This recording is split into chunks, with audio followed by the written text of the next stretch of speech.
Apparently there was an attempted attack on a U.S. embassy in Beirut. This is like breaking shit so far. Don't know enough details about it. This happened like, I think right as we went live. So you know it wasn't me. You know what I mean? I was here. I was live. So obviously I had nothing to do with it. Right now, a gunman is in custody after a shootout at the U.S. Embassy in Lebanon. Lebanese soldiers say that they shot and captured the suspect about half an hour after it began. The embassy is located in Ukar, which is located just outside of the city center. Those military members engaged with the gunman early this morning. An embassy security guard was injured during the shootout. Investigators are working to determine a motive for the attack. There's been an ongoing conflict between Hezbollah and Israel in the backdrop of the war of Gaza. Yesterday, a high-ranking official said Israel is ready to launch a major offensive at its northern border with Lebanon. Dude, that's what Israel needs right now, I think. Yeah. No, open up like open up a new invasion. Open up a new front.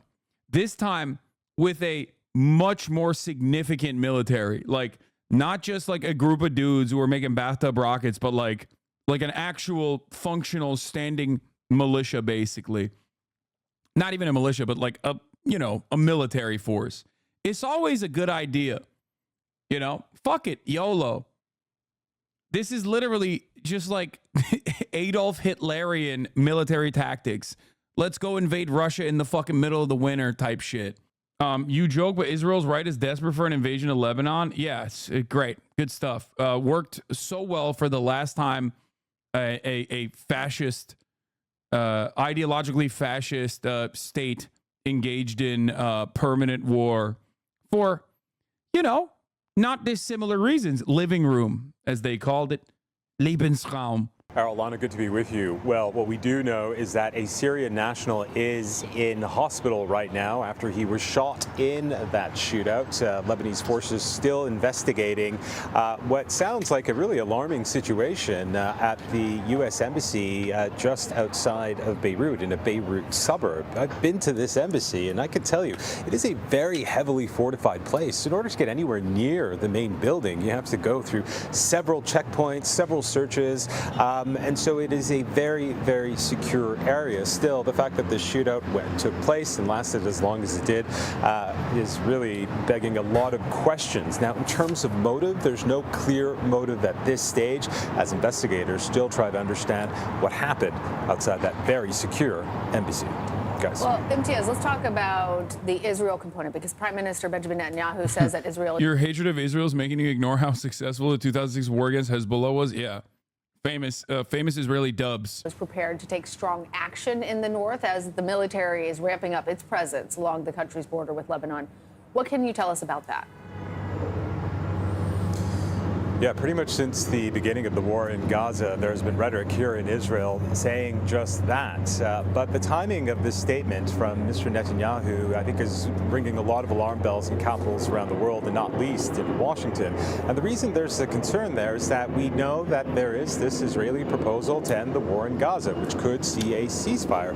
And the concern is if that happens and the hostages are released, that the Israeli Prime Minister will turn his attention to the north of the border. You have to remember, again, since October 7th, 60,000 Israelis have been displaced from northern Israel as Hezbollah, which is an Iranian-backed armed and political faction in Lebanon, exchange nearly daily fire with Israel. In fact, like right now, right now is a classic back and forth. Northern Israel's getting fucking shellacked. Southern Lebanon is getting shellacked, and vice versa. Okay, constantly. The dynamic changes dramatically if Israel decides to move in troops or increases attacks or increase the area of impact. All of a sudden, the rather ascetic Hezbollah that obviously has like concerns with civil governance and therefore is not, pushing in any sort of or not doing any sort of like serious military campaign, is forced into the battle.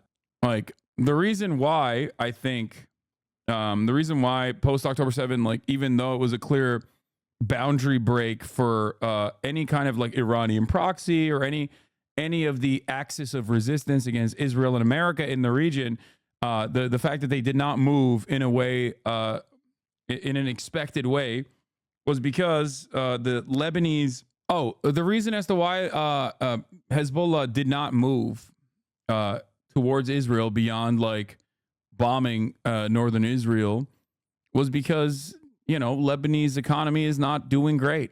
It's not doing great at all. They don't have like they can't withstand like dramatic bombing campaigns like previous Israeli incursions into Lebanon.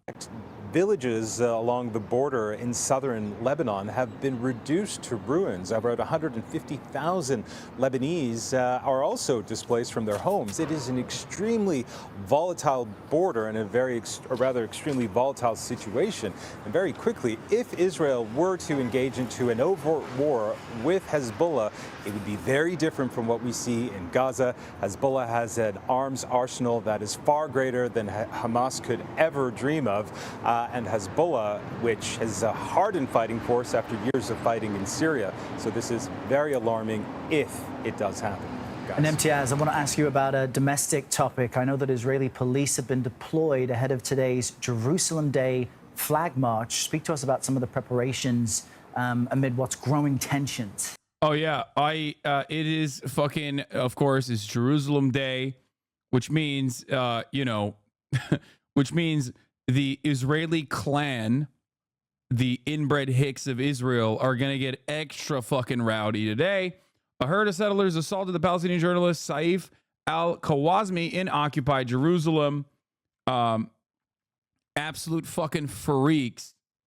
Flag Day in Israel, baby. Just doing some regular old Nazi shit, dude. Let's go. You can't directly compare the Lebanese economy with Hezbollah. They're not the state military, and since 2006, their numbers in arms have grown significantly. They've been taken down. Wait, it doesn't matter. They still have, Hezbollah also has civil governance in mind as well, though. Like they can't just fucking move like a simple standing military. They have state considerations in mind. Like they have to operate like as a political actor on top of, like they can't just behave like a rogue military. They can't behave like a rogue military. So that is the reason why they are also tied to Lebanese interests across the board. Yeah, very tense. In fact, we were in Jerusalem, in the Old City, as that march started. And I have to be honest with you, it was extremely hostile. Although there's around 3,000 Israeli border police and police, who have been deployed to keep the peace there, that's certainly not what we experienced. Our team was shoved and kicked as we were trying to film outside the Damascus Gate in Jerusalem. So as you can imagine, it's a very tense scene there. We also have... They knew we were Christians. They started spitting on us. It's really fucked up. But also, Israel is still the most moral nation on the planet. So we said, please, sir, thank you. Thank you for spitting on me, I said to the 14-year-old inbred psychopath spitting directly in my vicinity as he called me a Christian dog. It was okay. Heard reports of other journalists being very severely beaten by these young men, predominantly, who take part in this march. A march which has, over the years, become a day or a rally. It was cool. It was cool. It was like, I liked it. I thought it was valid. I deserve it. Point for far-right extremists in Israel to march through the streets of the Old City, the Muslim quarter of Jerusalem, where many Palestinians live, chanting phrases like "death to Arabs" and "we will burn your village." So as you can imagine, it is an extremely tense and extremely fraught. Is it? Bro, it's a Nazi march, man. What the fuck are we doing here? There is no world in which a Nazi march like this gets this kind of coverage where they're doing Nazi shit, specifically fucking trying to do pogroms to Palestinian shopkeepers. And you're like, well, it was really tense. No, it's a Nazi march and they're doing Nazi shit. Oh my God. Oh my fucking God. Time. And for our team, it was a bit of a rough time as well, guys. Pretty eye-opening experience. MTS tie-up, thank you very much. Oh, it's an eye-opening experience. It's so shocking.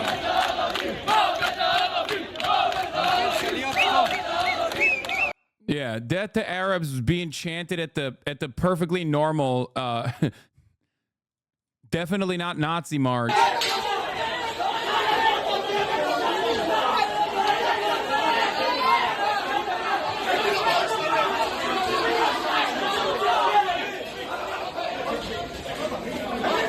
It's only eye-opening if you actually do open your eyes to the fucking reality and turn around and realize that this is this is Israel. Okay, this is Israel. The protection that these guys get is, and the fact that they do this every fucking year is not simply a fringe extreme moment.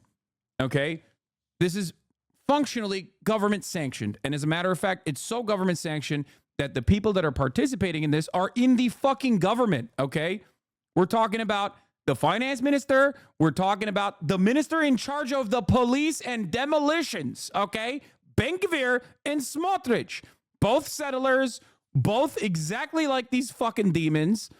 The idea that this is like unique or fringe, oh, I can't believe it, is ridiculous.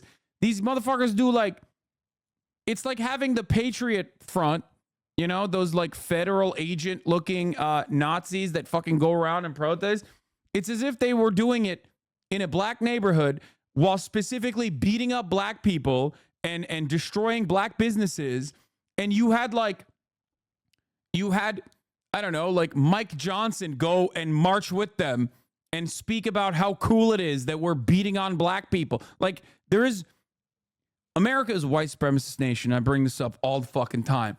But like the overt fascism that you can see on any given day inside of Israel, both Israel proper and including the occupied territories, is unimaginable. Okay? They're doing Charlottesville Unite the Right rallies on a regular basis every year. And it's like people don't look at this as, history repeating itself.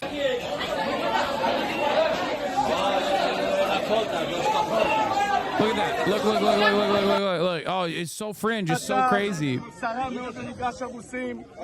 Ben-Gvir shattering the status quo. Jerusalem is ours. Damascus Gate is ours. The Temple Mount is ours. Today, in accordance with my policy, Jews prayed freely on the Temple Mount. We say in the simplest way, it is ours. Now, if you don't know what that's about, here's Barak Ravid's reporting on it. Israeli Minister of National Security, Itamar Ben-Gvir, who is in charge of the Israeli police, says his policy is that Jews can pray freely at the Temple Mount / Haram al-Sharif compound, a violation of the status quo in a sensitive and holy site. The reason why he wants to do that is so that they can fully take it over. The reason why he could do that is so that is so that there are clashes there and that they can just bring in the fucking police again and brutalize the Palestinians.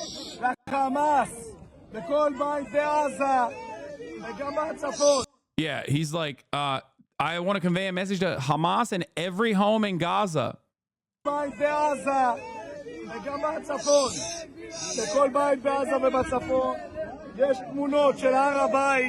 יש תמונות של ירושלים, ואנחנו אומרים להם ירושלים שלנו, שער שכם שלנו, הר הבית שלנו.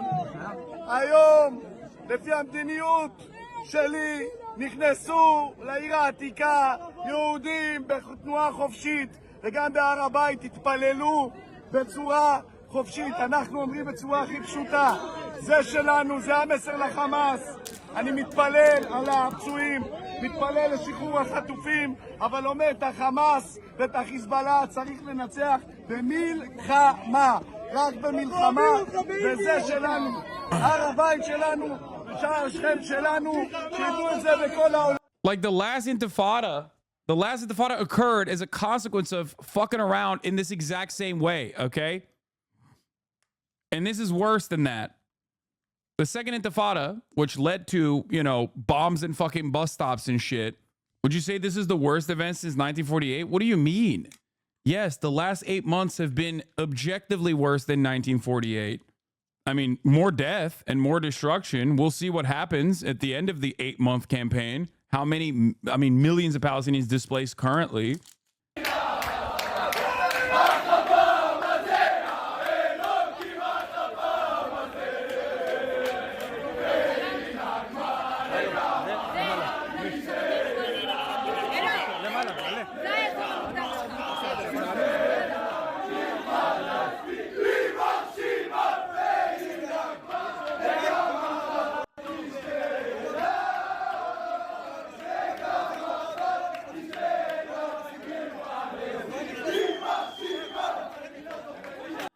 Literal Hitler Youth? Oh, 100%. 100p. Think about it this way. Pre-October 7 discourse among the progressive pro-Palestinian camp was that it's a faux pas to make comparisons to Nazis in Israel. Here is Omdim Be'achad on so-called Jerusalem Day. Droves of young West Bank settlers come to Jerusalem to attack Palestinians in the Old City. Standing together, activists are there, and they try to provide protective presence, de-escalate, and force the police to stop right-wing violence. But of course, they still fail ultimately because these fucking douchebags are the ones that the police are there to protect, really.